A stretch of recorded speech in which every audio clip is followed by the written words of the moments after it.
With that, I would like to invite Mr. Richard Reiki, CEO KPMG, on the stage. Harshbhai is here.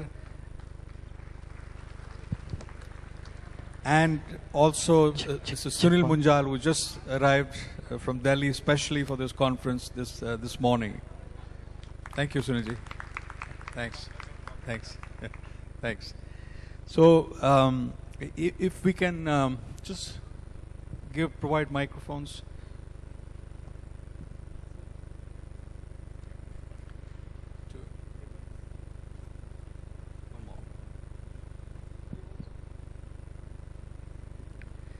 So we can actually, sit around. But if we can have Richard, if I can ask you, Richard, to talk about what you think about this whole situation where times are tough, and how companies or people or countries, have fought and actually prospered in these difficult times. What has been your insight, your experience? Okay. Thanks, Pradeep, and thanks for this opportunity to talk. I think we heard from Mr. Mariwala earlier in the day that we are going through tough times and challenging times, and many of you would be seeing in your own business as to the different challenges being faced. But, there is a very good saying that tough times don't last, but tough people do last. And it's about staying the course. Take the case of Michael Dell. When he started Dell Computers, at that time the PC industry was going through its lowest recession. And somebody asked him in the boardroom, are you serious? Do you want to get into personal computers at a time when there is no margins? And he changed the entire business model. And we know the Dell model of selling computers. And actually he made huge profits at that time. So it's about how does one actually understand the industry or the business in which you are and then take it forward. So I think that's one good example. The other one is Walt Disney. Walt Disney is when Walt Disney started in 1923, US was 2 months into recession. And what did he go on to build? The greatest entertainment company in the world. So it is not about difficult times, because when times are difficult, what do people do generally? They cut cost, they cut innovation, they cut training.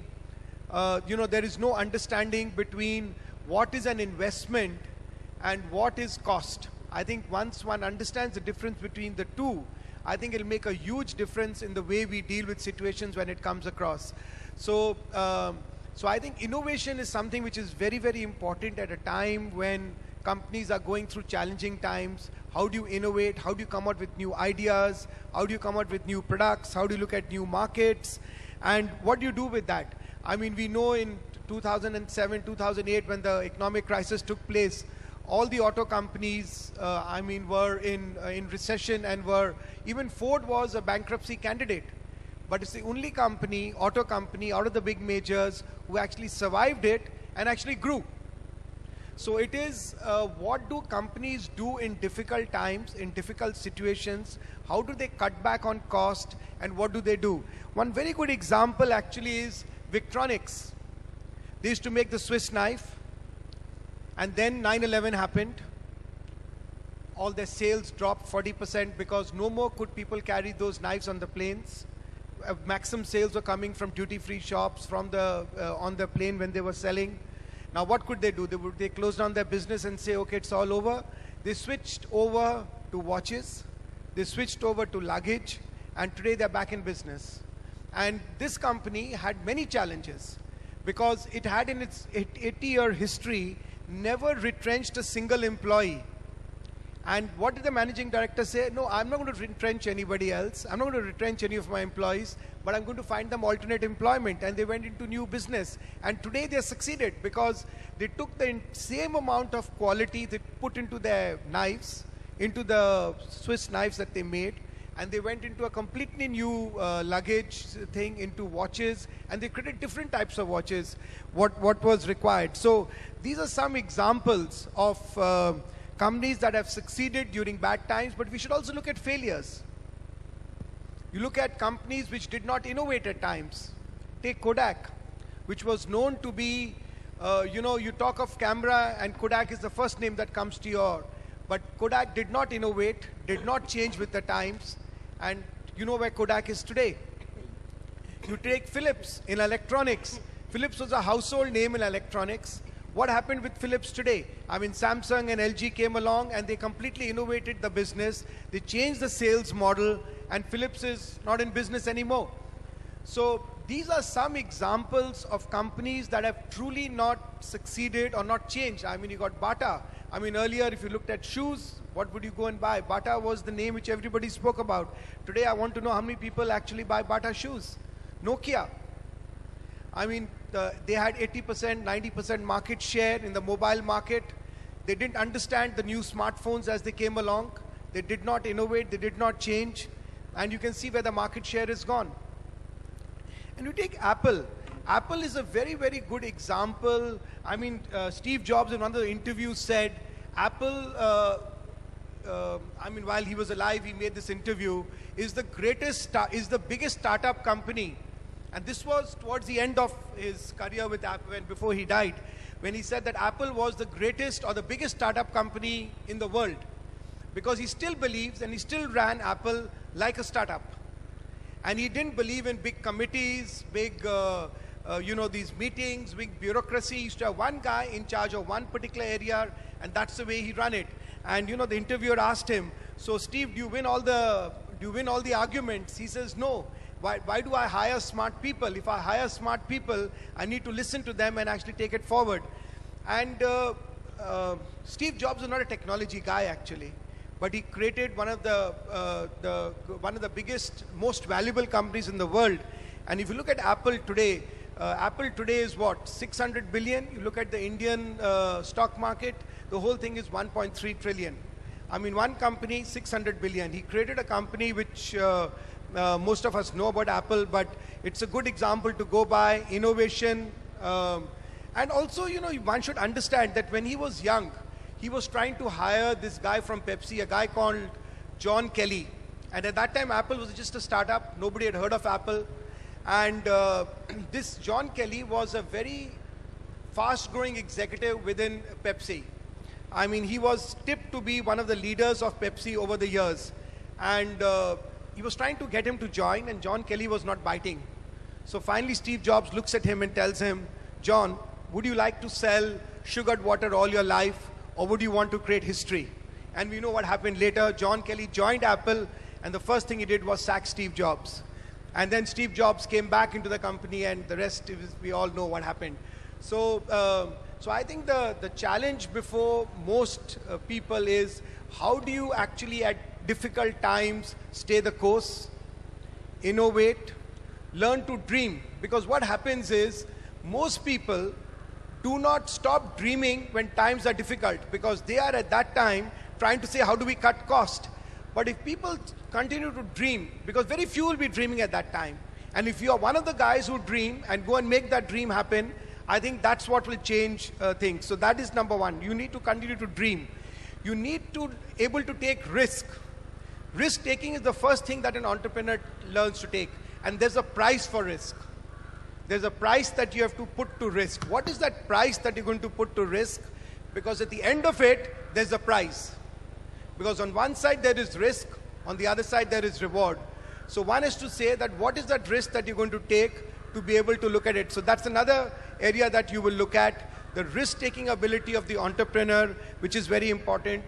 And then the other area which an entrepreneur needs to look at is, how are you going to deal with your people? Because we know that wherever there is people involved, those people need to be motivated. So how are you motivating your staff at difficult times? I mean, because when times are difficult, a lot of things get cut. And that's when all the problems arise, when you start losing people. So how do you actually keep your people motivated during tough times, in terms of how do you incentivize them? How do you look at the good people? How do you encourage people? Because the greatest innovations or the greatest ideas actually come from the people. Because it's the youngsters who actually come out with those ideas and come with a brilliant idea which ultimately becomes something that the company can take to. So how do you continue to keep your people motivated?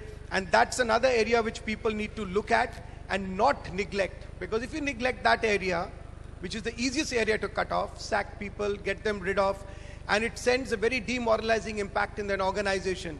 So these are some of the things which I think people need to keep in mind while looking at how does one deal with times which are difficult, which are challenging, which are different from the normal times. Thank you, Richard. It's a difficult times are a test of character for the leaders of the company, as Richard says, and also innovation is the key. And lastly, difficult times drop the morale in your people, in your company. So how do you keep them motivated so they see the same opportunity, and they see actually the silver lining and actually pot of gold at the end of the tunnel, rather than seeing only dark. So that is the key, according to Richard. I would like to invite Mr. Sunil Munjal, who's built one of the most successful enterprises in our country, over a $10 billion enterprise, and he has seen this whole enterprise through the times when there was international competition, there was a joint venture, and then the joint venture eventually was taken over by the Hero Group. So I really look forward to your insight here. Thank you. Richard made some very interesting comments and observations about what companies and people have done in difficult times. I would, in a sense, second what he said. If you see some of the most outstanding enterprises across the globe, they are the ones who have actually been built in difficult times, or those who took a quantum jump forward in difficult times. Almost without exception, the most outstanding, and I would rather call them institutions, they're no longer enterprises. After a while, those who are able to continue to be successful. If you remember, some time back, there was a book called In Search of Excellence. Some of you may have read the book. It became a very popular business read. They looked at some of the companies which had excelled at what they do, and incidentally, Walt Disney, IBM, 3M were the kind of companies they had on the list. About 10 years after this book was written, 3 professors at Harvard looked at companies across the world, including those which were in this list. Interestingly, some of them were doing very, very badly at that time. So they said, what's going on here? We said, these are companies which are excelling, but these guys are not doing well right now. Could they not anticipate what is going on? Could they not manage the downturns? What actually happened? They stepped back and said, let's look at companies which continue to do well, not just quarter after quarter, and not just year after year, but also decade after decade. They did this global research. In fact, one of them was an Indian professor. Nitin Noria was the professor who's now, incidentally, the dean at Harvard. Nitin, along with a few others, did this research, along with 2 others. And they said those companies, which actually, and interestingly, it was a very, very small percentage of companies which managed to stay on top continuously. These companies had a few attributes which are fairly common, common amongst them. They then listed them down. They said there are about, I forget the number now, 6 or 8 attributes, and each one of these companies had at least 4 of them. And that was consistent amongst all of these companies, which they then called winners, and they had all kinds of names for them. So it is, in a sense, easy to distinguish between companies who will last in the long term and continue to be successful, and those who will not, if you know what you're looking for. I was asked to mention a few things about our own company, so I will give you a couple of examples of what we have done over time. And the latest one is what we did recently.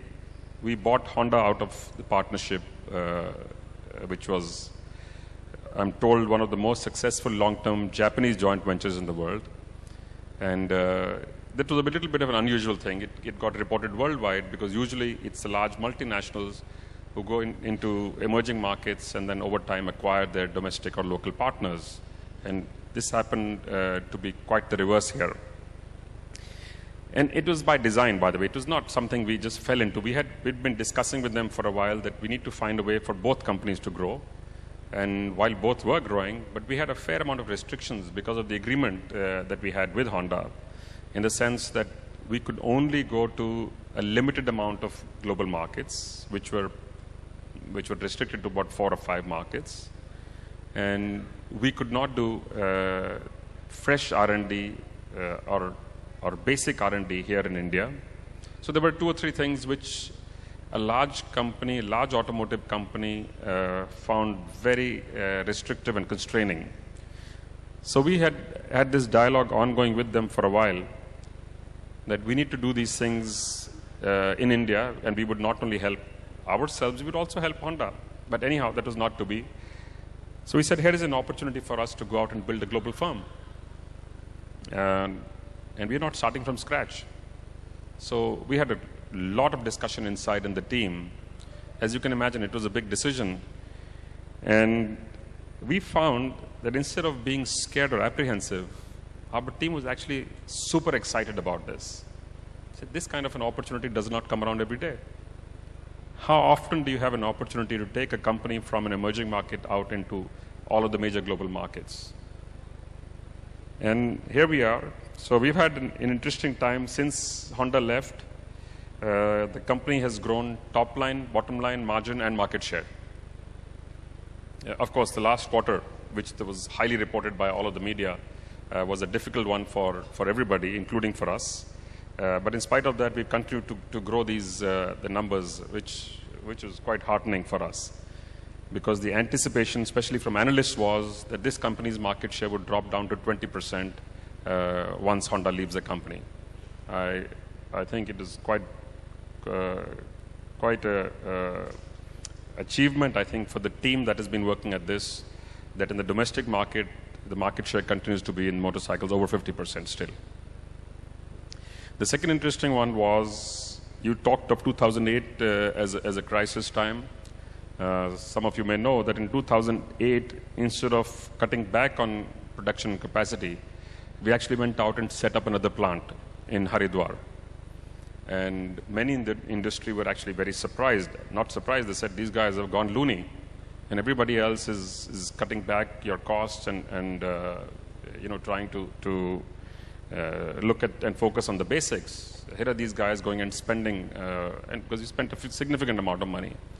The Haridwar plant has been interesting in the sense it's at the fastest growth of any automotive plant in the world. It's also today considered the most contemporary automotive plant in the world, especially in the two-wheeler business. And it has the highest productivity in the industry, about 18 to 20% higher than most of the companies in the world. And we were lucky that we had created that capacity, because as the market turned around, we had product to sell.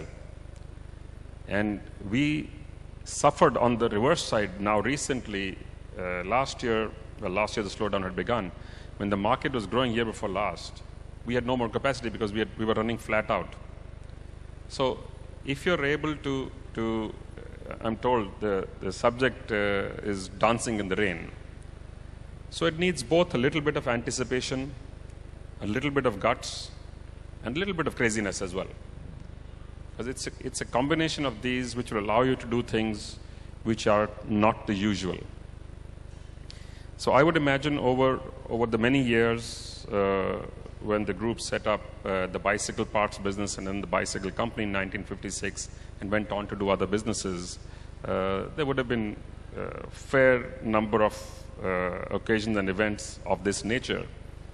Because we have been very fortunate. The company has grown year on year since it began in 1956. So a large part of it, of course, comes from the relationships that have been built around the system, the entire system. We like to call this a large family. But all of the people of this family, which is the employees who work in the company, all of the supply chain partners and their employees, the dealers, distributors, and the people who work in those organizations, all of them consider this their business. So they are looking for new ideas to push this forward. And I think it's the ability for everybody to believe it's his or her business that they are pushing for, which brings in a multitude of new ideas all the time, And by the way, as an organization, we have a policy. We actively encourage experimentation, knowing fully well that when you experiment so much, not everything will work. So on a regular basis, when people are called up to be complimented for things, we always specially call up those whose ideas failed or did not work. They all get a pat on the back and they're told, thank you very much for trying. Go ahead and don't make the same mistake, by the way. Go ahead and try something new. So which is, in a sense, a recognition of those whose ideas worked and also those who did not, because they did try. And I think that's the magic, that you must never stop trying. I'll just give you one more example and hand it back to you. We had acquired a BPO business in the UK a few years ago. And this company had, if I remember correctly, about 14 or 1,500 people or some such when we acquired the company. Within a few months of our acquiring the company, the largest customer walked away. They went out to Philippines. And we lost 40% of the business of this company. And it was interesting. So these are centers in Scotland mostly. So we were told that, it's pointless running this business. What are you guys doing here? You're outsiders. You're coming from abroad, of a company which is actually failing. So we said, well, that's an option. We can either walk off, or we can say, we'll just give it another good go. Today we have 6,500 people there in that company. It's the fastest growing company in the UK. It's also the most profitable company in the business right now. I think it's the third or fourth largest in its business in Europe right now. And it only came because people in adversity found a fantastic opportunity. They changed the business model, and that's how I think they were able to continue to push the envelope on this. So I'll stop here because I know you have a time constraint on this. No, I think, Sunilji, I can really relate to, what Sunilji said. Thank you. See, you have the audience really with you, because I remember when you were acquiring that company. We were working with you in KPMG that time, and I remember this is where, what Richard also said, the entrepreneur has to take risk and has to know how to price risk. You should know as to what is the worst that can happen, and can I take that? But the upside is there. So I remember that time, this is a real story, where many other investment bankers had said, don't do this deal. If you remember, Sunilji. And Sunilji that time asked me, says, Pradeep, if you were in my place, would you do it or not? And I had spent quite a few years in the industry. I said, yes, I would do it. Although all the other math doesn't add up, I think there is some inherent goodness. And he priced the risk, and he's made it a success. So I think that's the core of it. I would like, Harshbhai to also give his perspective. I think one of the things you can talk about is also there are countries who thrive in difficult times also, because it's not just one is individuals who do this, companies who do that, and then there are countries like Japan, etc. If you can. Okay, thank you.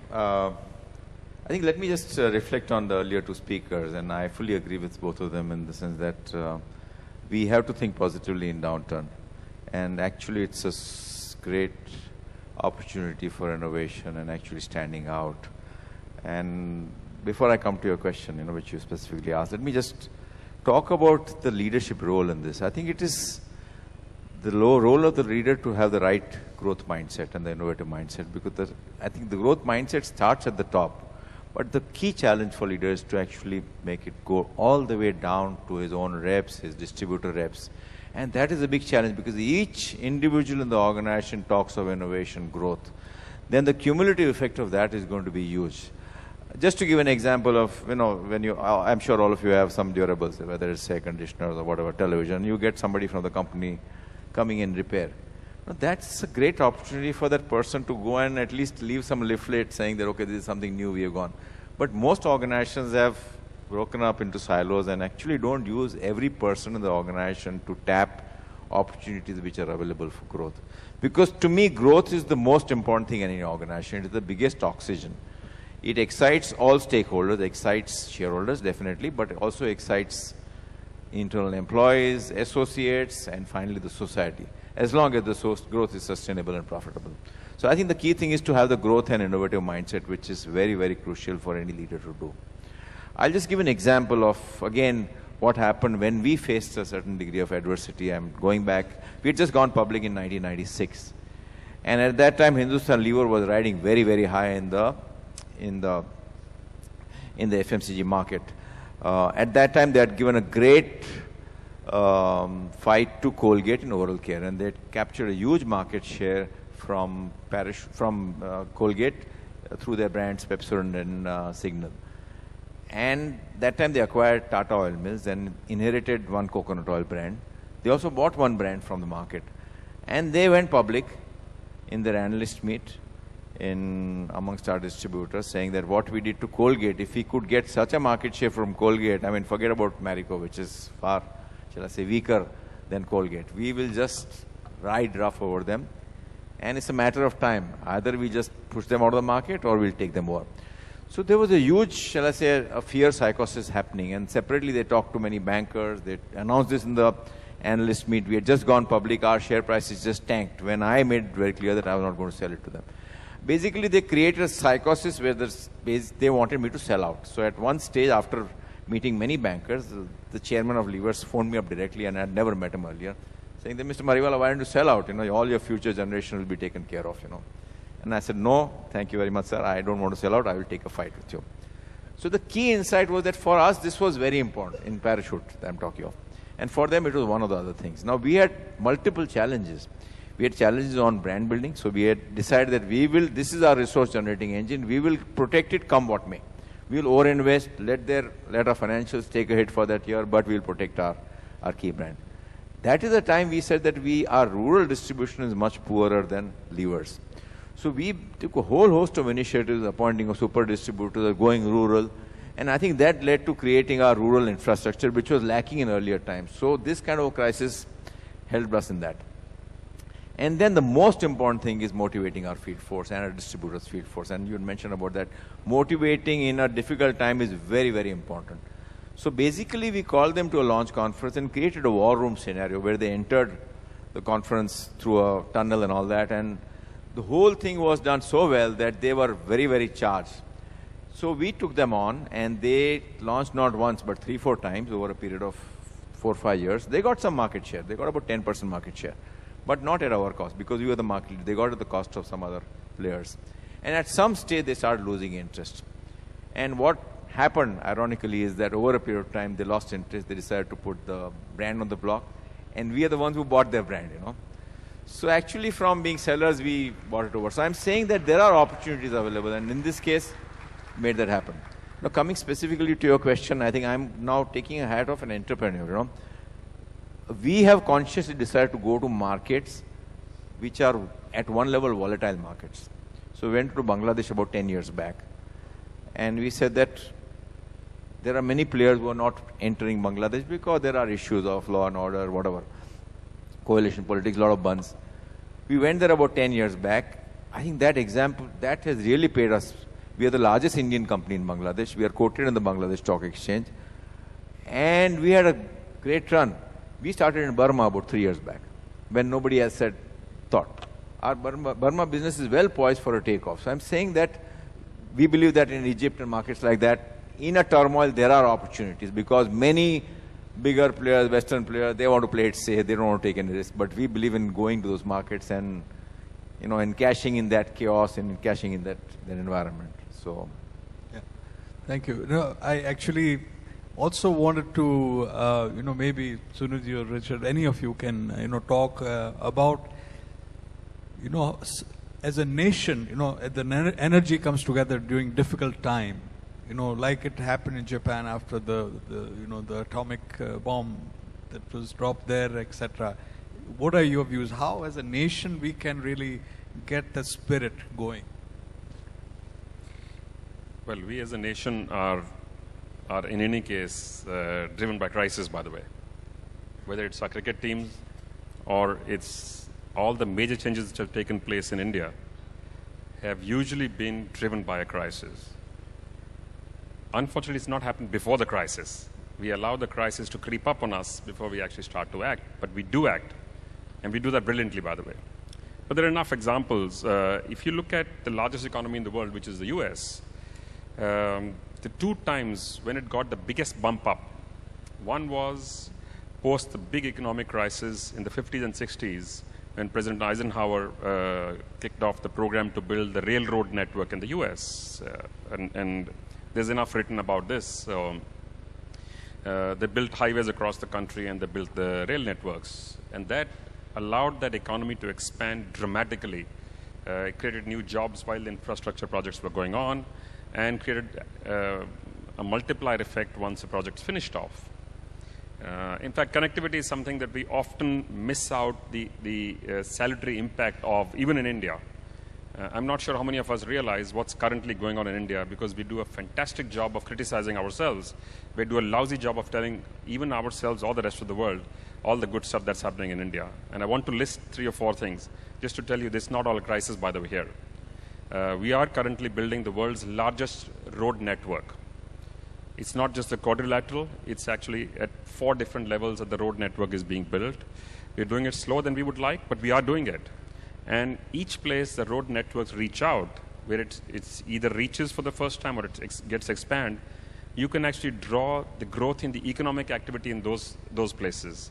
The reverse is equally true. If you draw a map of the poorest districts in India, and you take a map of the most active parts of the Maoist movement, you overlay the 2, it's almost identical. I don't think it's so much about ideology. It's about access to economic opportunities, or lack of it, which is driving this. So we do have a crisis there.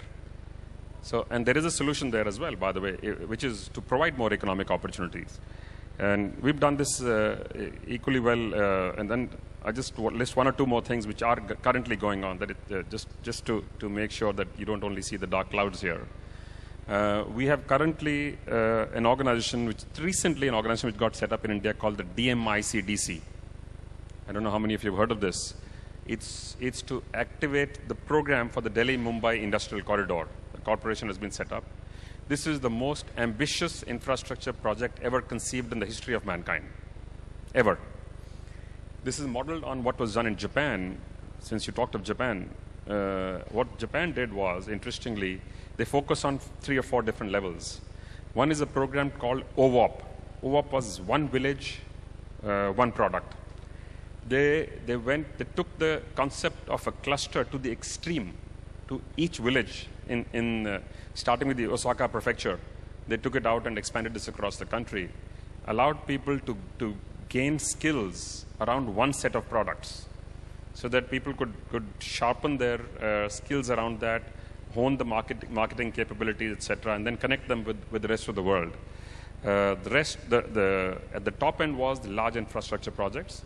They connected Tokyo to Osaka, and they developed their entire belt with high quality, best-in-class infrastructure. And the result of that is well known to us as to what happened. The biggest vehicle they used to create an entry into the world was their factories. It was not marketing. It was their factories itself. They said, we will build the products which the rest of the world builds. We will do it better, we'll do it quicker, we'll do it faster, we'll do it cheaper, and we will do it with more features. So they packed in features of expensive cars into what was then considered low-end or mid-level cars for the US market and for the European market. And they did this with every other product category as well. So innovation, product innovation became their big strength. And that drove production innovation itself. So there's a series of things which happened. And again, it was driven by a crisis, because the country was in a complete shambles after the war. They needed to pick themselves up. They had to dismantle their entire war machinery. They were not, as you know, they were not allowed to have a military. So the focus moved to other areas. So a series of things actually happened there. And I think we in India have a potential which we are yet to tap in a similar manner in what I like to call Agri-Plus. Agriculture in India takes up the largest number of people and adds the least amount to the GDP right now, thereby creating lots of poverty.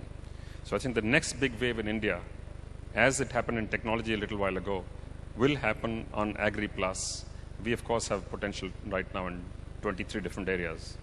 But I'm a great optimist on India, by the way. I think we are sitting at the edge of major new development, which will see us through the next 30 to 40 years.